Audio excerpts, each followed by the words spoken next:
সোনারপুরে church ভাঙা না হলে বোঝা যেত না যে হিন্দু নামধারী হিন্দুর বেশে কতজন খ্রিস্টান রয়েছে, কত খ্রিস্টান হয়ে গেছে তলায় তলায় মানুষ। কারোর নাম অনিন্দিতা ব্যানার্জি, কারোর নাম অনন্যা বৈরাগী, কারোর নাম শিল্পী কর্মকার, কারোর নাম চন্দন কিস্কু, এরকম ধরনের প্রচুর নাম যারা নামে হিন্দু কিন্তু তলায় তলায় খ্রিস্টান হয়ে গেছে। তারা আজকে যারা চার্চের ওপরে উঠে চার্চ ভাঙছে তাদের সম্পর্কে বলছে তারা উগ্রপন্থী, তারা জঙ্গি, বিভিন্ন রকমের তকমা দিচ্ছে। চারিদিকে বিভিন্ন রকমের প্রচার হচ্ছে, প্রোপাগান্ডা ছড়ানো হচ্ছে তাদের বিরুদ্ধে। চার্চ ভাঙাটা অন্যায় হয়েছে না ন্যায় হয়েছে সেটা তো পরের ব্যাপার। তার আগে একবার ভেবে দেখুন তো, এই চার্চটা ওখানে এলো কি করে? কখনো ভেবেছেন কেউ এই চার্চ ওখানে এলো কি করে? কয়েক বছর আগে ওখানে খ্রিস্টানের কোনো অস্তিত্ব ছিল না, তাহলে সেখানে আজ খ্রিস্টান এত সংখ্যায় কি করে বাড়লো যে সেখানে একটা চার্চ তৈরি করার দরকার হয়ে পড়লো? সেইটা আগে ভাবুন। এটা ভাবতে গেলে, এটা জানতে গেলে আপনাকে পশ্চিমবঙ্গের বিভিন্ন গ্রামাঞ্চলে ঘুরতে হবে। এই দক্ষিণ চব্বিশ পরগনার বিভিন্ন গ্রামের এটাই হচ্ছে সত্যি কথা যে এক ধার থেকে ধর্মান্তকরণ চলছে। যখন আমাদের সংবিধানে পরিষ্কারভাবে বলা রয়েছে কোনো রকম প্রলোভন, কোনো রকম প্ররোচনা বা জোর করে বা কোনো রকম চালাকির দ্বারা কারো ধর্ম পরিবর্তন করা যাবে না, তারপরেও কিন্তু এই ধর্মান্তরকরণ খুব আস্তে আস্তে চলছে এবং এটা কিন্তু মারাত্মক আকার নিয়ে নিয়েছে। তাই নামগুলো দেখলে বুঝতে পারবেন এরা ইচ্ছা করে নিজের নাম পরিবর্তন করেননি।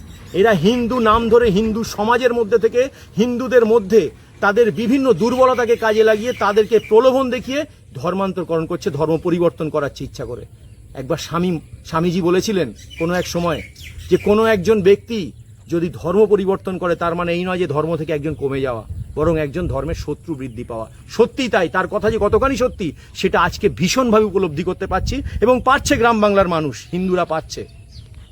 যারা বলছেন বিভিন্ন এই সমস্ত চার্চ নিয়ে কথা, তাদেরকে আমি একটা প্রশ্ন করি, যারা ধর্মীয় সহিষ্ণুতার কথা বলছেন তাদের যদি আমরা বলি আজ ভ্যাটিকান সিটিতে যদি আমরা মন্দির তৈরি করতে পারবো? তৈরি করতে পারবো না। ভ্যাটিকান সিটি বাদ দিন, আমি আমার দেশের মধ্যে মিজোরাম, মেঘালয়, নাগাল্যান্ডের প্রত্যন্ত গ্রাম, সেই সমস্ত গ্রামে যদি আমি মনে করি যে একটা মন্দির তৈরি করবো, আমি কি পারবো তৈরি করতে? কেউ পারবেন তৈরি করতে?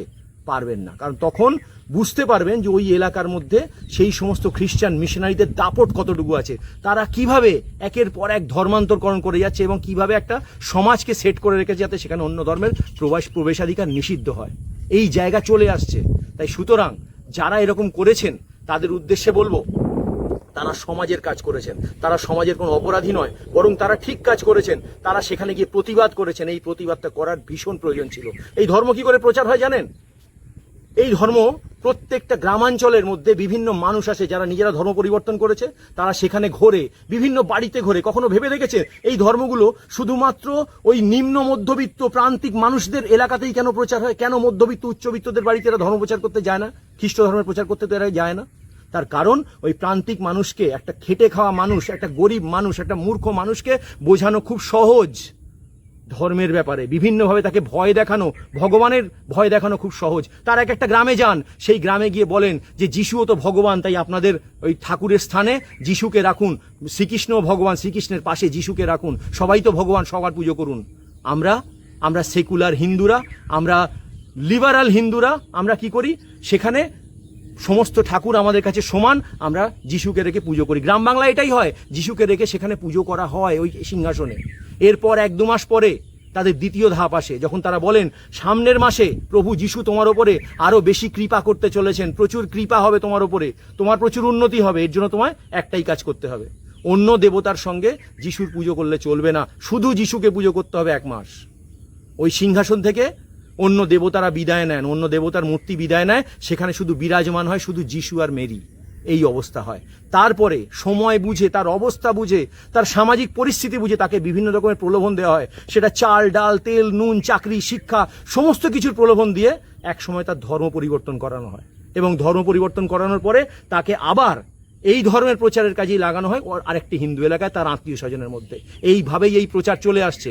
এই প্রচারকে রুখে দিতে হবে গ্রাম বাংলার প্রত্যেকটা সচেতন নাগরিককে এবং প্রত্যেকটা ভারতবর্ষের বিভিন্ন হিন্দু সংগঠনকে এগিয়ে আসতে হবে এর বিরুদ্ধে প্রতিবাদ করতে গেলে। এইভাবেই ধর্মপ্রচার হয়েছে, এইভাবে ধর্মপ্রচার হয়েছে বলে গ্রাম বাংলায় ভরে গেছে খ্রিস্টান।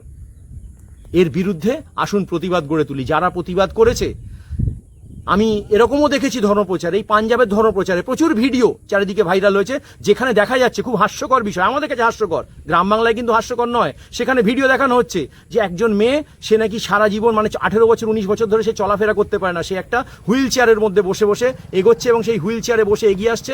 কোনো একজন পাদ্রী তার মাথার উপরে একটা কোনো পবিত্র জল ছিটিয়ে তাকে ছুঁয়ে দিচ্ছে, সে সেই হুইল চেয়ার থেকে উঠে লাফ দিয়ে নাচতে শুরু করে দিচ্ছে। এরকম ভিডিও দেখা গেছে। যারা এই সমস্ত ভিডিও দেখিয়ে মিথ্যের আশ্রয় নিয়ে এই ধর্ম প্রচার করছেন, আমার তাদের উদ্দেশ্যে প্রশ্ন যে কই করুন না পোপকে, আপনাদের পোপ ফ্রান্সিস, সে তো চলাফেরা করতে পারে না, হুইল চেয়ার ছাড়া সে তো নড়তে পারে না, তার জন্য হুইল চেয়ার ছাড়া এবং কোনো মানুষের সাহায্য ছাড়া তার দৈনন্দিন কোনো কাজকর্ম হয় না। সেই পোপ, খ্রিস্টান ধর্মের, খ্রিস্ট ধর্মের সবচেয়ে বড় ধর্মগুরু পোপ পর্যন্ত তাকে হুইল চেয়ারে চলতে হয়, তাকে কিন্তু কেউ ঠিক করতে পারেনি, তার গড, তার যীশুখ্রিস্ট তাকে ঠিক করতে পারেনি। তাহলে এখানকার কোন পাদ্রী কাকে ঠিক করে দিচ্ছে? এই ধরনের বুজরুকি দিয়ে মানুষকে ধর্ম পরিবর্তনে বাধ্য করা হয়। তাই আমি সমস্ত মানুষের উদ্দেশ্যে বলছি, যারা ধরা পড়েছেন, যারা এই কাজগুলো করছেন, ধর্মের জন্য, হিন্দু ধর্মকে রক্ষার জন্য যারা রাস্তায় নেমেছেন, তাদের পাশে থাকুন। তারা কিন্তু কোনো অপরাধী নয়, বরং তারা আমাদের ধর্মের রক্ষক। তাদের বরণ করে নিন, পুরো হিন্দু সমাজ যাতে তাদের বরণ করে নেয় সেই ব্যবস্থা করুন।